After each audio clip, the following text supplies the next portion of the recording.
నమస్కారం city news కి స్వాగతం. ముందుగా ముఖ్యాంశాలు.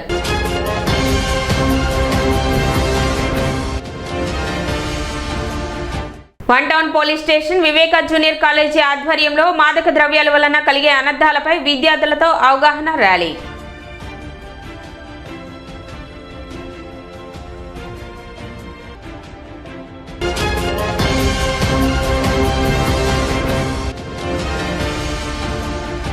ఎన్టీఆర్ ఇండోర్ స్టేడియంను స్పోర్ట్స్ అథారిటీయే నిర్వహించాలి, స్టేడియం సభ్యుల డిమాండ్.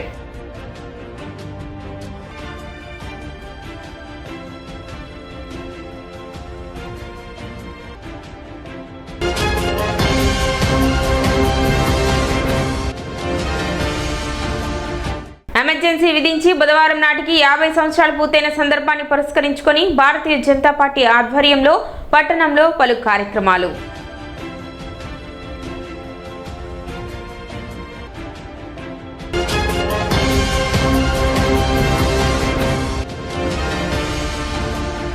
ప్రతి రైతు విత్తనాల కొనుగోలులో జాగ్రత్తగా ఉండాలని సూచించిన తెనాలి మండల వ్యవసాయ అధికారి కె సుధీర్ బాబు.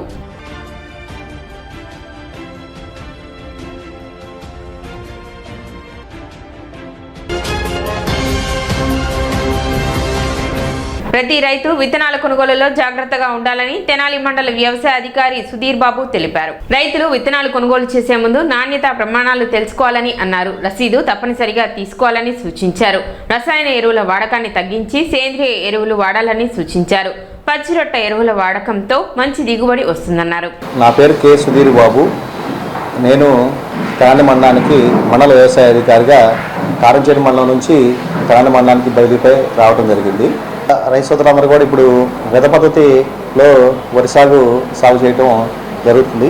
అందరూ కూడా రైతు సోదరులందరూ కూడా ఇప్పుడు విత్తనాలు ఏదైతే మీరు తీసుకుంటున్నారో అందరూ కూడా ఖచ్చితంగా విత్తనాలు కొనేటప్పుడు వారు రసీదు అడిగి తీసుకున్న వాళ్ళను ప్రైవేటు కొనుగోలు చేసినా కానీ లేకపోతే ఎక్కడైనా మీరు బయట మండలం దాటి కొనుగోలు చేసిన ఎక్కడైనా సరే మీ రైతు సోదరులందరూ కూడా ఆ యొక్క రసీదు తీసుకోవాలను. అదేవిధంగా బ్యాగ్కి ట్యాగ్ ఉంటుంది మాయిశ్చర్ కనాలాంటి సంబంధించి ఆ ట్యాగ్ కూడా మీరు భద్రపరుచుకున్నట్లయితే మనకి ఫర్దర్గా ఏదైనా ఉన్నా కానీ దాని మీద తీసుకోవచ్చు. కాబట్టి రైతు సోదరులందరూ కూడా ఆ పంటకాలం పూర్తయ్యే వరకు ఖచ్చితంగా విత్తనాల విషయంలో ఈ జాగ్రత్త పాటించవలసిందని రైతు సోదరులందరూ కూడా తెలియజేస్తున్నారండి. అదేవిధంగా ఏంటంటే ఇప్పుడు మనకి వెద పద్ధతి సాగు చేసినప్పుడు మనకి ముందుగానే ఏంటంటే 48 అవర్స్తోనే మనకి 48 గంటల్లోనే ఏదైతే ప్రీ ఎమర్జెన్సీ ముందు ఏదైతే ఉందో అది అందరూ కూడా రైతు సోదరులందరూ కూడా చేసుకోవాలని తెలియజేస్తున్నాను. అందరూ కూడా ఎక్కువ విత్తనాలు పెట్టుకోకుండా ఏదైతే రికమెండేషన్స్ డోసేజ్ ఉందో దాని ప్రకారమే అందరూ కూడా గత పద్ధతిలో వరి సాగు చేసుకోవాల్సింది తెలియజేస్తున్నాను. గుడ్ సమరిటన్ చట్టంపై ప్రతి ఒక్కరూ అవగాహన కలిగి ఉండాలని బ్రేక్ ఇన్స్పెక్టర్ రాఘవరావు తెలిపారు. గుడ్ సమరిటన్ లా అనేది ప్రమాదంలో ఉన్న వారికి సహాయం చేయడానికి ముందు వ్యక్తులను రక్షించడానికి ఉద్దేశించిన చట్టం. ఈ చట్టం ప్రకారం ఎవరైనా హృదయపూర్వకంగా సహాయం చేయడానికి ప్రయత్నించినప్పుడు వారు సాధారణంగా చట్టపరమైన చర్యల నుండి రక్షించబడతారన్నారు. ప్రమాదంలో ఉన్న వారికి సహాయం చేయడానికి ప్రయత్నించినప్పుడు వైద్యపరమైన తప్పులు లేదా ఇతర చట్టపరమైన సమస్యల నుండి రక్షణ ఈ చట్టం ద్వారా పొందవచ్చునని చెప్పారు. సాధారణంగా ఈ చట్టం వైద్యులు లేదా ఇతర ఆరోగ్య సంరక్షణ నిపుణులపైనే కాకుండా సాధారణ ప్రజలపైన కూడా వర్తిస్తుందన్నారు.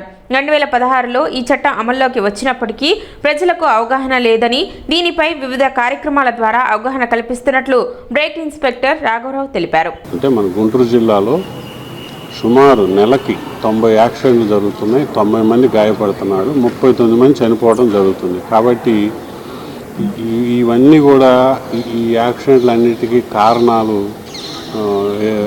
విశ్లేషించుకుంటే ఎక్కువ శాతం నెగ్లిజెన్స్, డ్రైవర్ నెగ్లిజెంట్గా డ్రైవ్ చేయటం, అలాగే సెల్ ఫోన్ మాట్లాడుతూ డ్రైవ్ చేయటం, అలాగే ఓవర్ స్పీడ్గా డ్రైవ్ చేయటం. అంటే రోడ్డు కండిషన్ బట్టి కాకుండా ప్రతి రోడ్లోనూ ఓవర్ స్పీడ్గా వెళ్ళిపోవటం, అలాగే సీట్ బెల్ట్ పెట్టకపోవటం, హెల్మెట్ పెట్టుకోకపోవటం, అలాగే ఈ విధమైన కారణాలతో ఎక్కువ మంది యాక్సిడెంట్లు జరుగుతూ ఉన్నాయి. అలాగే డ్రింక్ చేసి డ్రైవ్ చేయటం, డ్రంక్ అండ్ డ్రైవ్ కూడా చేస్తున్నారు. చాలామంది డ్రింక్ చేసి డ్రైవ్ చేయడం జరుగుతుంది. డ్రింక్ చేసి డ్రైవ్ చేయడం వల్ల కూడా ఈ యాక్సిడెంట్లు జరుగుతూ ఉన్నాయి. కాబట్టి మెయిన్ మరి ఈ 90 అంటే మనకు ఆల్మోస్ట్ డైలీ రోజుకు 3 యాక్సిడెంట్లు చొప్పున జరుగుతూ ఉన్నాయి. అలాగే 3 గాయపడుతున్నారు. కాబట్టి సుమారు నెలకి అంటే 39 మంది చనిపోతున్నారు. అంటే రోజుకు ఒకళ్ళ పైన చనిపోతున్నారు మన గుంటూరు జిల్లాలో. కాబట్టి ఇవన్నీ మనకి తగ్గించాలంటే మనం ప్రతి ఒక్కరూ కూడా మరి డ్రైవింగ్ చేసేటప్పుడు జాగ్రత్తలు పాటించి అలాగే రోడ్డు నిబంధనలన్నీ పాటిస్తే ఆల్మోస్ట్ మనం తగ్గించవచ్చు. సెల్ ఫోన్ డ్రైవింగ్ అవాయిడ్ చేయాలి. అలాగే కార్ డ్రైవ్ చేసే వాళ్ళు సీట్ బెల్ట్ అలవాటు చేసుకోవాలి. అలాగే 2 వీలర్ వాళ్ళు ఎట్టి పరిస్థితుల్లో తక్కువ దూరమైన ఎక్కువ దూరమైన హెల్మెట్ కంపల్సరీ విధిగా ధరించాలి. కార్లు తోలినా బైక్ తోలినా compulsory driving licence, registration certificate, insurance certificate, pollution under control certificate, ఈ 4 విధిగా ఫిజికల్ కాపీసు బండిలో ఉంచుకోవాలి. యాక్సిడెంట్ అయినప్పుడు మనకి కొత్తగా గుడ్ సమరిటన్ లా అని ఒక చట్టం వచ్చింది. ఈ గుడ్ సమరిటన్ లా అని ఒక చట్టం వచ్చింది. అది సెంట్రల్ గవర్నమెంట్ ప్రవేశపెట్టింది. అది దానికి సంబంధించి గుడ్ సమరిటన్ అంటే మంచి ప్రదాత. గుడ్ సమరిటన్ లా అంటే మంచి ప్రదాత చట్టం. అంటే రహదారి ప్రమాదాలు జరిగినప్పుడు స్వలాభాపేక్ష లేకుండా నిస్వార్థంగా ప్రమాదానికి గురైన వారికి సహాయం చేయడానికి ముందుకు వచ్చే వ్యక్తి లేదా వ్యక్తులను గుడ్ సమరిటన్స్ అంటారు. అలాగే ఇప్పుడు ఈ గుడ్ సమరిటన్ల ముఖ్య ఉద్దేశం ఏంటంటే రహదారి ప్రమాదాలు జరిగినప్పుడు సహాయం చేయడానికి ముందుకు వచ్చిన వ్యక్తులు పోలీసు లేదా అంబులెన్స్కి ఫోన్ చేసినప్పుడు వారి వివరాలు చెప్పనవసరం లేదు. అంటే ఈ చట్టంలో కొన్ని వెసులుబాట్లు ఇచ్చారు. అవి ఏంటంటే రహదారి ప్రమాదం జరిగినప్పుడు సహాయం చేయడానికి ముందుకు వచ్చిన వ్యక్తులు పోలీసు లేదా అంబులెన్స్కి ఫోన్ చేసినప్పుడు వారి వివరాలు చెప్పనవసరం లేదు. అలాగే వారు కూడా వివరాలు అడగకూడదు. అలాగే సహాయం చేసే వ్యక్తులు ప్రథమ చికిత్స తెలిసి ఉంటే నిర్భయంగా చేయొచ్చు. అలాగే అంబులెన్స్ అందుబాటులో లేక వారే హాస్పిటల్ తీసుకువెళ్లాల్సి వస్తే హాస్పిటల్ వారు ఎటువంటి వివరాలు అడగకూడదు. ఒకవేళ అడిగినా సహాయం చేసే వ్యక్తులు చెప్పనవసరం లేదు. ప్రమాద బాధితులను చేర్చుకొనుటకు వైద్యం చేయుటకు హాస్పిటల్ వారు నిరాకరించరాదు. అంటే ప్రమాద బాధితులు చేర్చుకోవడానికి వైద్యం చేయుటకు హాస్పిటల్ వారు నిరాకరించారు. మెడికో లీగల్ ఫార్మ్ పూరించనవసరం లేదు.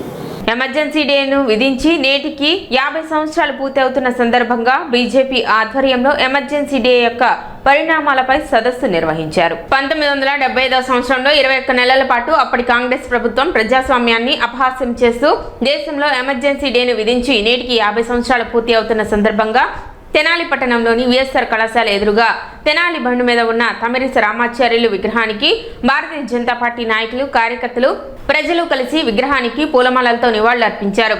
ఆ తదుపరి Tenali NRK and KSR Gupta college నందు తెనాలి అసెంబ్లీ కన్వీనర్ కటారి వాసుదేవనాయుడు అధ్యక్షతన సదస్సు నిర్వహించారు.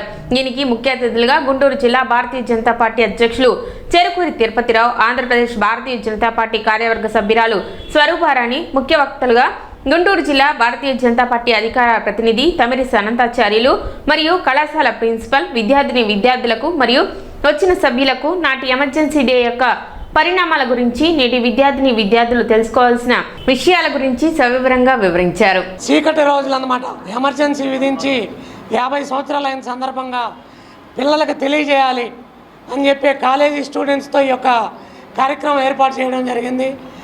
ఎమర్జెన్సీ రోజుల్లో ఇందిరాగాంధీ గారు దేశంలో ఉండే ప్రతిపక్ష నాయకులందరినీ కూడా 1975 కరెక్ట్గా 50 సంవత్సరాలు అన్నమాట.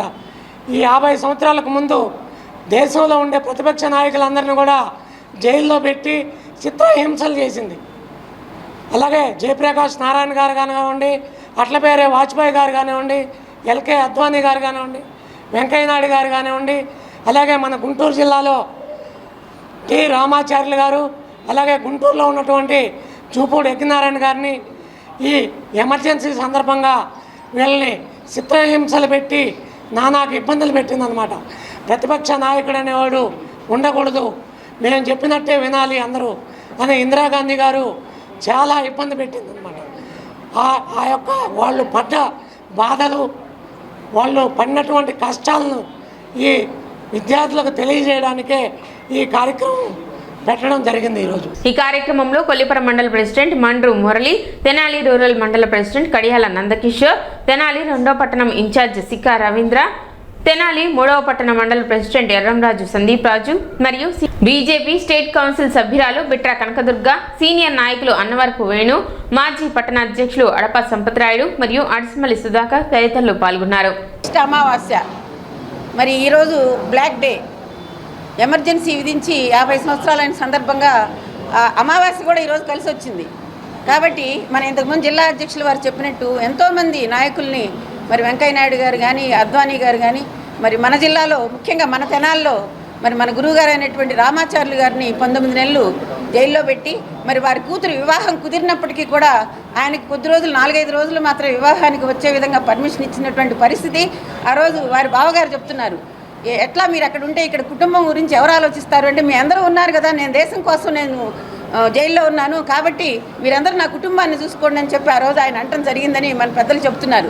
ఆ విధంగా దేశ సేవ కోసం, దేశం కోసం ఎమర్జెన్సీలో మరి జైల్లో ఉన్నటువంటి నాయకులందరికీ కూడా ఈరోజు మనం ఒకసారి గుర్తు చేసుకుని, ఈ ఇందిరాగాంధీ పాలన ఏదైతే ఉందో మరి ఆ రోజు తన ఎన్నిక చెల్లదని చెప్పి ఆమె అలహాబాద్ కోర్టు ఏదైతే ఇచ్చిందో దానికి నిరంకుశత్వంగా ప్రజాస్వామ్యం విరుద్ధంగా ఆమె ఆ రోజు అర్ధరాత్రి ఎమర్జెన్సీ విధించడం. ప్రియదర్శిని కళాశాలలో ఎమర్జెన్సీ 850 సెమినార్ నిర్వహించారు. ఎమర్జెన్సీ చీకటి రోజులు నేటి యువత తెలుసుకోవాలనే ఉద్దేశంతో కళాశాల విద్యార్థులకు సెమినార్ను బీజేపీ నాయకులు ఏర్పాటు చేశారు. పట్టణ పూర్వ అధ్యక్షులు అడప సంపత్రాయుడు మాట్లాడుతూ ఎమర్జెన్సీలో ప్రజలు ఎదుర్కొన్న సమస్యలను వివరించారు. ఇందిరాగాంధీ నిరంకుశ పాలనకు నిదర్శనం ఎమర్జెన్సీ అని అన్నారు. 1975లో జూన్ 12వ తారీఖున ఒక సంఘటన జరిగింది. అప్పటి ప్రధానమంత్రి ఇందిరాగాంధీ గారి యొక్క ఎన్నికని జగన్మోహన్ లాల్ సిన్హా అని ఒక హైకోర్టు న్యాయమూర్తిగా తీర్పిచ్చారు. ఏమని? ఈమె ఎన్నిక చెల్లదని.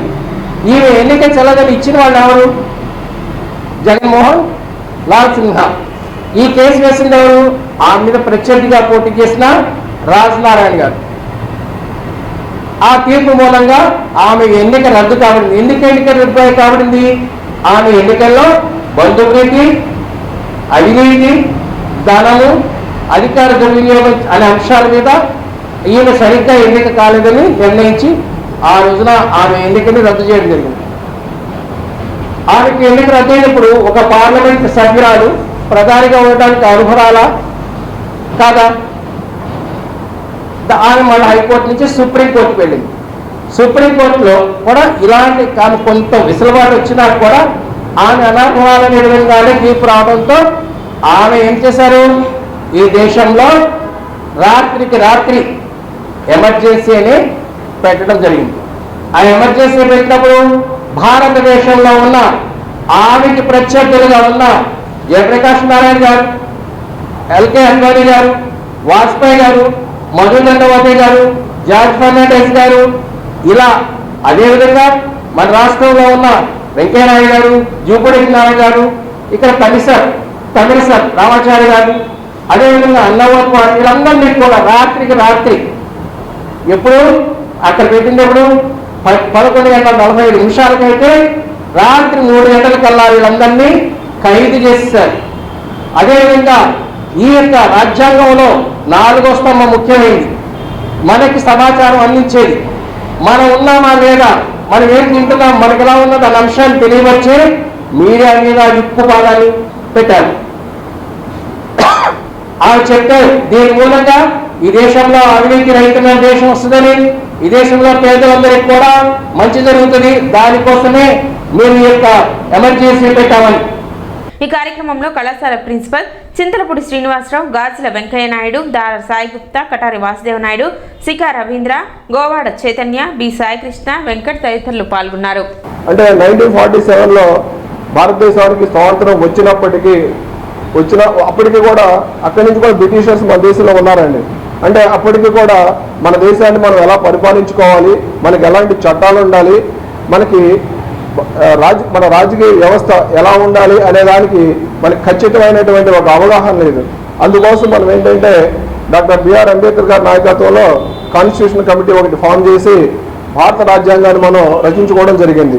ఆ భారత రాజ్యాంగం తయారైన తర్వాత దాన్ని జనవరి 26, 1950 నుంచి ఆ డే నుంచి మనం ఆ కాన్స్టిట్యూషన్ మనం అడాప్ట్ చేసుకున్నాం. అమలు చేసుకోవడం మొదలుపెట్టాం. ఎమర్జెన్సీ టైంలో ఈ దేశంలో ఉన్నటువంటి ప్రజలు కానీ, పార్టీలు కానీ, చట్టాలు కానీ ఇవన్నీ కూడా ఎలా ఇబ్బందులు పడిందనే దాని గురించి ఒక్కసారి మీకు అవగాహన కలిగించడం కోసం ఇక్కడ కొంతమంది వక్తలు వచ్చి ఉన్నారు. జూన్ 26వ తేదీన అంతర్జాతీయ మాదక ద్రవ్యాల వినియోగం నివారణ దినోత్సవం సందర్భంగా పట్టణ వన్ టౌన్ పోలీస్ స్టేషన్ పరిధిలో వివేక జూనియర్ కాలేజీ ఆధ్వర్యంలో విద్యార్థులతో అవగాహన ర్యాలీ నిర్వహించారు. వన్ టౌన్ సిఐ మల్లికార్జునరావు ఆధ్వర్యంలో వన్ టౌన్ పోలీస్ స్టేషన్ నుండి డైమండ్ టీ స్టాల్ వరకు విద్యార్థులతో అవగాహన ర్యాలీ నిర్వహించి మాదక ద్రవ్యాల వలన కలిగే అనర్థాలను వివరించారు. మాదక ద్రవ్య రహితంగా సమాజాన్ని తీర్చిదిద్దేందుకు ప్రజల భాగస్వామ్యం ఎంతో ముఖ్యమైనదని, ప్రజలను ప్రధాన భాగస్వాములను చేసే విధంగా అవగాహన కార్యక్రమాలు చేపట్టినట్లు సిఐ మల్లికార్జునరావు తెలిపారు. ముఖ్యంగా విద్యార్థులు మాదక ద్రవ్యాలకు బానిసలు కాకుండా దూరంగా ఉండాలని ఆయన సూచించారు. కార్యక్రమంలో ఎస్ఐ, పోలీస్ సిబ్బంది మరియు వివేక జూనియర్ కాలేజ్ ఏవో మురళి, రాంబాబు, బాబురావు, నవీన్, నాజరుద్దీన్ తదితరులు పాల్గొన్నారు. మా గుంటూరు జిల్లా ఎస్పీ గారి శ్రీ సతీష్ కుమార్ గారి యొక్క ఉత్తర్వుల మేరకు ఈ డ్రగ్స్ అవగాహన మీద గంజాయి, కొకైన్, ఓపియం ఇటువంటి మాదక ద్రవ్యాలు వాడకూడదు సమాజంలో అనేది అవగాహన తీసుకురావడం కోసం ఈ ర్యాలీ నిర్వహించడం జరుగుతుంది.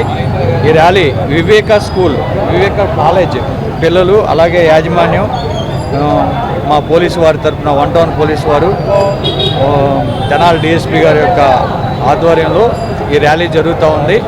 ఈ ర్యాలీ ముఖ్యంగా డ్రగ్స్ వాడే వాళ్ళకి, అలాగే ఎవరైతే వాడాలని అనుకుంటూ ఉన్నారో ఈ గంజాయి కానీ ఇటువంటి మాదక ద్రవ్యాలు వాడాలని అనుకుంటూ ఉన్నారో అటువంటిది తగదు, వాడడం అనేది నిషేధం. మరోవరు వాడేవాళ్ళ మీద, అమ్మేవాళ్ళ మీద, ట్రాన్స్పోర్టర్స్ మీద, అందరి మీద కూడా ఈ గంజాయి ట్రాన్స్పోర్ట్ చేసేవాళ్ళ మీద కూడా కేసులు అవుతాయి. కాబట్టి దీన్ని మీరందరూ కూడా గుర్తుంచుకోవాలి. గాంజాయికి దూరంగా ఉండండి. డ్రగ్స్ వద్దు, జీవితం ముద్దు అనే దాని మీద అందరూ కూడా హ్యాపీగా ఉండాలని కోరుకుంటూ బుధవారం జరిగిన వైఎస్ షర్మిల గుంటూరు పర్యటనకు తెనాలి కాంగ్రెస్ పార్టీ నాయకులు తరలి వెళ్లారు. తెనాలి నియోజకవర్గ assembly convener doctor Chandu Sambasivudu ఆధ్వర్యంలో మారిస్పేట కాంగ్రెస్ పార్టీ కార్యాలయం నుండి కార్యకర్తలు, నాయకులు భారీ సంఖ్యలో తరలి వెళ్లారు. గుంటూరు జిల్లాలోని కాంగ్రెస్ పార్టీ అభివృద్ధికి చేపట్టవలసిన కార్యక్రమాలపై వైఎస్ షర్మిల నిర్వహించనున్న సమీక్ష సమావేశానికి తరలి వెళ్తున్నట్లు డాక్టర్ చందు సాంబశివుడు తెలిపారు. కార్యక్రమంలో కాంగ్రెస్ పార్టీ నాయకులు, కార్యకర్తలు పాల్గొన్నారు.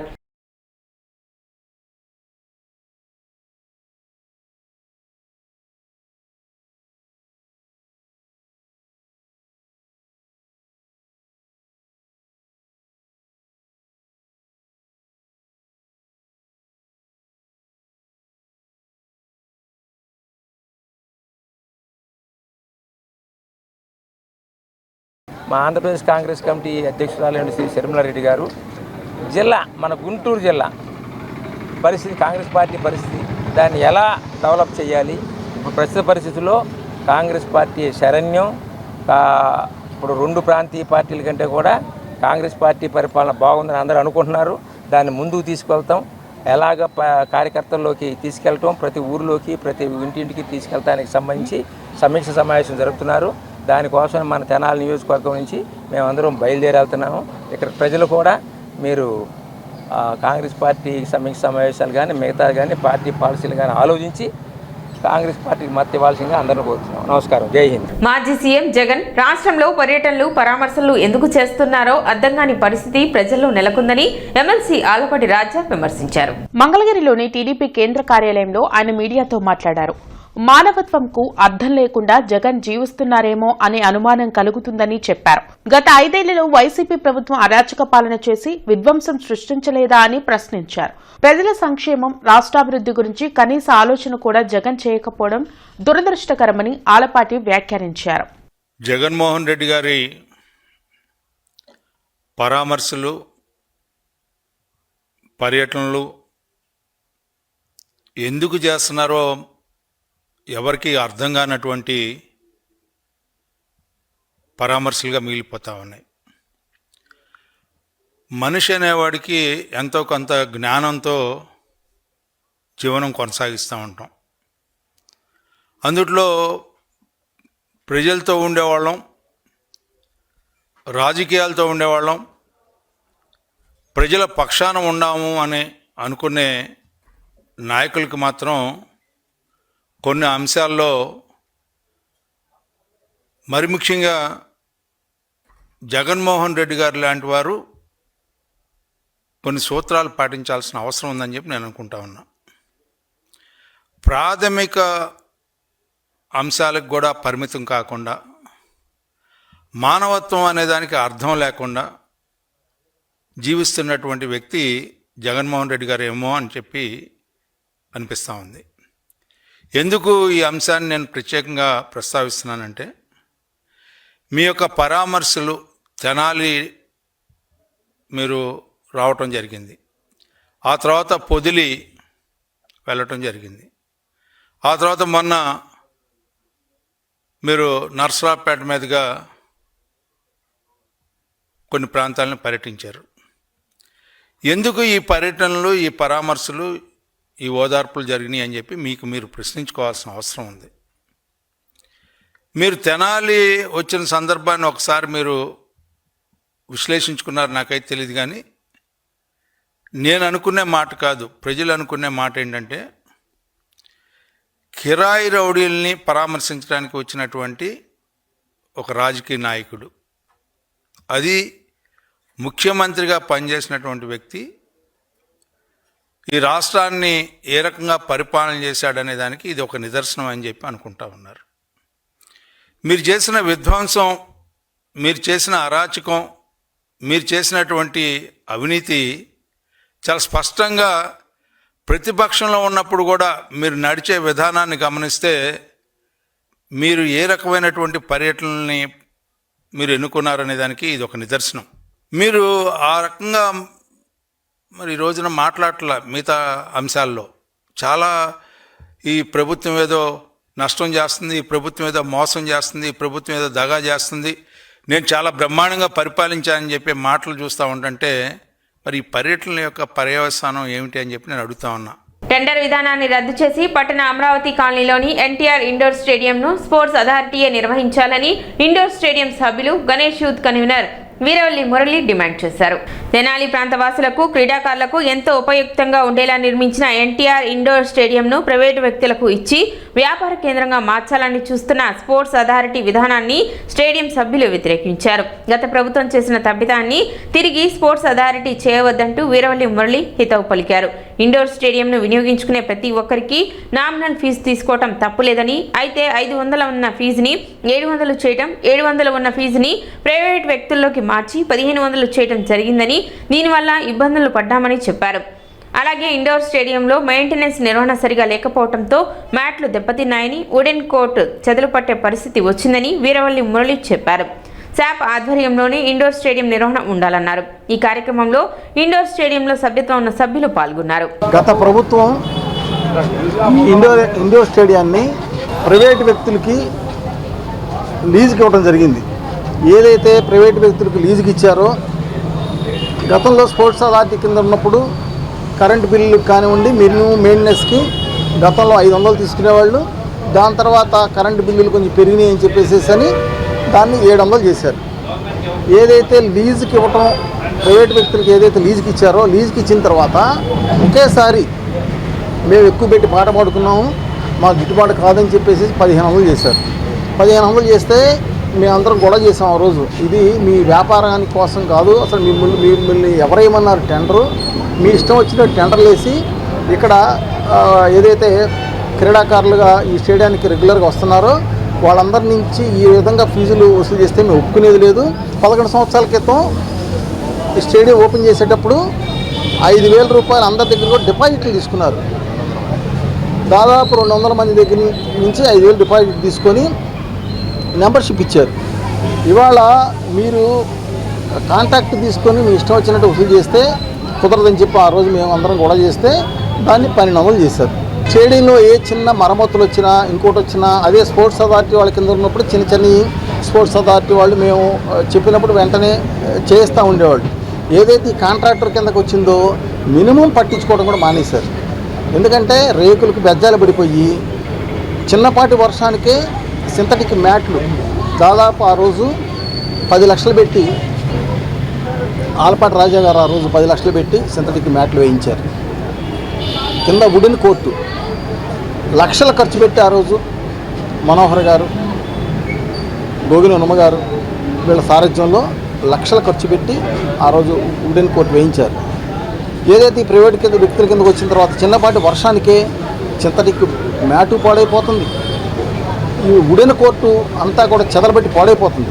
తర్వాత కూటమి ప్రభుత్వం వచ్చిన తర్వాత ఈ శాప్కు సంబంధించిన అధికారులు వీళ్ళు ఎట్టి పరిస్థితుల్లో ఈసారి లీజుకి ఇచ్చే పని లేదు, ఇవాళ స్పోర్ట్స్ అథారిటీ వాళ్ళ ఆధ్వర్యంలో నిర్వహిస్తామని చెప్పి కూడా చెప్పారు. మళ్ళీ 27వ తారీఖు ప్రైవేట్ వ్యక్తులు లీజ్ ఇవ్వడానికి టెండర్ పిలిచారు. మేము ఒకటే చెప్తున్నాం, ప్రభుత్వం చక్కగా ఇద్దరు అధికారులను పెట్టుకొని ఈ శాప్కు సంబంధించిన వాళ్ళు ఇద్దరు పెట్టుకొని చక్కగా బ్రహ్మాండంగా నడపచ్చు స్టేడియం. శాప్ ఆధ్వర్యంలోనే ఈ స్టేడియం నిర్వహణ జరగాలి. లేదు తప్పని పరిస్థితుల్లో మీరు ఇవ్వాల్సిన పరిస్థితి వచ్చినప్పుడు ఈరోజు శాప్ ఆధ్వర్యంలో ఈ నెల 700 వసూలు చేశారు. అదే 700ని కంటిన్యూషన్ చేయాలి. స్టేడియంలో ఏ చిన్న మరమ్మతులు వచ్చినా సరే ఎవరైతే మీరు లీజుకి ఇస్తున్నారో వాళ్ళు చేస్తారా లేకపోతే శాప్ ఆధ్వర్యంలో చేస్తారా, ఏ చిన్నది వచ్చినా సరే తక్షణమే మరమ్మతులు చేయాలి. స్టేడియంలో ఏ చిన్న ఇబ్బందులు ఉన్నా సరే పట్టించుకోవాలి. రోటరీ క్లబ్ తెనాలి వైకుంఠపురం ఆధ్వర్యంలో బుధవారం పలు సేవా కార్యక్రమాలు నిర్వహించారు. తెనాలి రామలింగేశ్వరపేటలోని మున్సిపల్ ఎలిమెంటరీ పాఠశాల నందు తెనాలి రోటరీ క్లబ్ వైకుంఠపురం ఆధ్వర్యంలో పాఠశాలకు అవసరమైన కుర్చీలు, విద్యార్థులకు నోట్బుక్స్ అందజేశారు. అనేక కార్యక్రమాలు చేస్తున్నాము. అందులో భాగంగా ఈరోజు 4 చైర్లు, బుక్స్ పంపిణీ కార్యక్రమం చేస్తున్నాము. నెక్స్ట్ కళ్ళజోళ్ళు కార్యక్రమం అది అవంగానే పెదరావూరు స్కూల్లో స్కూల్ పిల్లలందరికీ కంటి వైద్య పరీక్షలు నిర్వహిస్తున్నాము. పోయిన నెల మేము ప్రోగ్రాంలు ఆపి ఈ నెల చేయడానికి కారణం స్కూల్స్ ఓపెన్ అయినా చేద్దామని స్కూల్ ప్రోగ్రాంలు ఈ నెలలో 4-5 ప్రోగ్రాంలు చేయడం జరుగుతుంది. ఇంకా నెక్స్ట్ ఇయర్ కూడా ఎందుకన్నా బాగా సహకరిస్తామని కొత్త పాలక వర్గం వస్తుంది, అలాంటి చక్కగా సహకరించి రోటరీ ప్రోగ్రాం ఎక్కువ చేస్తామని ఆశిస్తాం. అదేవిధంగా కొత్తపేటలోని D Indira municipal girls high school నందు 9-10 తరగతులు చదువుతున్న 350 మంది విద్యార్థులకు ఉచితంగా కంటి పరీక్షలు నిర్వహించి కళ్ళజోళ్లు పంపిణీ చేశారు. మున్సిపల్ గర్ల్స్ హై స్కూల్ 9-10 తరగతులు చదువుతున్న విద్యార్థినులకు మొన్న 19వ తేదీన కంటి పరీక్షలు నిర్వహించడం జరిగింది. 350 మంది విద్యార్థులకి, వారిలో 61 మంది విద్యార్థులకి మరి దృష్టి లోపం ఉన్నటువంటి విద్యార్థినులకి ఈరోజు కళ్ళజోళ్ళ పంపిణీ కార్యక్రమం జరుగుతుంది. మరి ఈ కార్యక్రమంలో మా పెద్దలు అధ్యక్షులు ఈదర శ్రీనివాసరావు గారు, పూర్ణచంద్ర గారు, పావులూరు రాంబాబు గారు, గుమ్మడి నారాయణ గారు, గుమ్మడి ప్రసాద్ గారు, మల్లాది అర్జున్ గారు, కె ఉపేంద్ర గారు తదితరులందరూ కూడా పాల్గొని మరి ఈ కార్యక్రమాన్ని పాల్గొనడం జరిగింది. తెనాలి మండలం పెదరావూరు జిల్లా పరిషత్ హై స్కూల్లోని విద్యార్థులకు రోటరీ క్లబ్ తెనాలి వైకుంఠపురం మరియు ఎల్వి ప్రసాద్ ఐ ఇన్స్టిట్యూట్ వారు సంయుక్తంగా నేత్ర సంబంధిత క్యాంపు ఏర్పాటు చేయడం జరిగింది. ఈ కార్యక్రమంలో రోటరీ క్లబ్ అధ్యక్షులు ఈదర శ్రీనివాసరావు, కార్యదర్శి మురళీకృష్ణ, పావులూరి రాంబాబు, కనిగంటి మురళి, ఉపేంద్ర, ప్రధానోపాధ్యాయులు రాఘవయ్య, ప్రసన్న, ఆలపాటి కిరణ్, గుమ్మడి నారాయణ, గుమ్మడి ప్రసాద్, కాకమాన్ ఉపేంద్ర, అర్జున్, వెంకటేశ్వరరావు, పాఠశాల పూర్వ విద్యార్థుల సంఘ అధ్యక్షులు ఈదర వెంకట పూర్ణచంద్, పెదరావూరు గ్రామ నాయకులు Paladugu Surendra, Jagan, school committee chairman Venu, rotary సభ్యులు Malladi Arjun, Gummadi Prasad, Shaik Salam, L V Prasad institute doctor staff తదితరులు పాల్గొన్నారు. తెనాలి మండలం పెదరావూరు జిల్లా పరిషత్ హై స్కూల్ నందు పిల్లలకి దృశ్యరూపం పరీక్షలు చేయటం జరుగుతుంది. ఎల్వి ప్రసాద్ వారి సహకారంతో ఈ కార్యక్రమం చేస్తున్నాం. ఈ స్కూల్లో మేము ఓల్డ్ స్టూడెంట్స్ని ఇక్కడ ఓల్డ్ స్టూడెంట్ అసోసియేషన్ పెట్టి ఈ స్కూల్కి ఎన్నో ఇన్ఫ్రాస్ట్రక్చర్ కూడా చేయటం జరిగింది. ఈరోజు ఈ పిల్లలను దృష్టిలో పెట్టుకుని ఇవాళ హై క్యాంప్ ఒకటి ఏర్పాటు చేసి పిల్లలకి కళ్ళజోళ్ళు ఇద్దామనే తలంపుతో వారికి పరీక్షలు చేయించడం జరుగుతుంది. పిల్లలకు కూడా వారికి మస్కా ఈ సైటు ఉంటానా వారికి కళ్ళజోళ్ళు అవసరం అవుతున్నాయి. అవి కూడా వారి చేత తయారు చేయించి త్వరలో ఆ కళ్ళజోళ్ళు కూడా పిల్లలకి అప్పచెబుతాం. సిటీ న్యూస్ ముగించే ముందు ముఖ్యాంశాలు మరోసారి.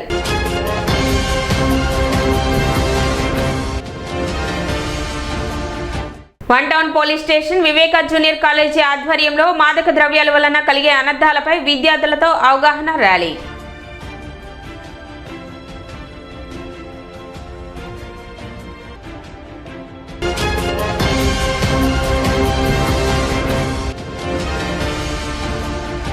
ఎన్టీఆర్ ఇండోర్ స్టేడియంను స్పోర్ట్స్ అథారిటీయే నిర్వహించాలి, స్టేడియం సభ్యుల డిమాండ్.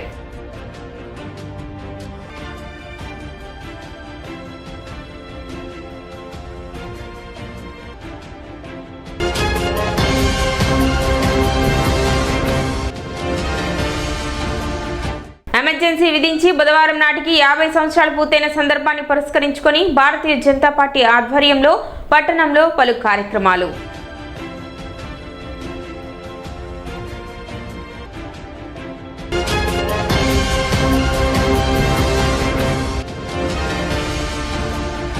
ప్రతి రైతు విత్తనాల కొనుగోలులో జాగ్రత్తగా ఉండాలని సూచించిన తెనాలి మండల వ్యవసాయ అధికారి కె సుధీర్ బాబు.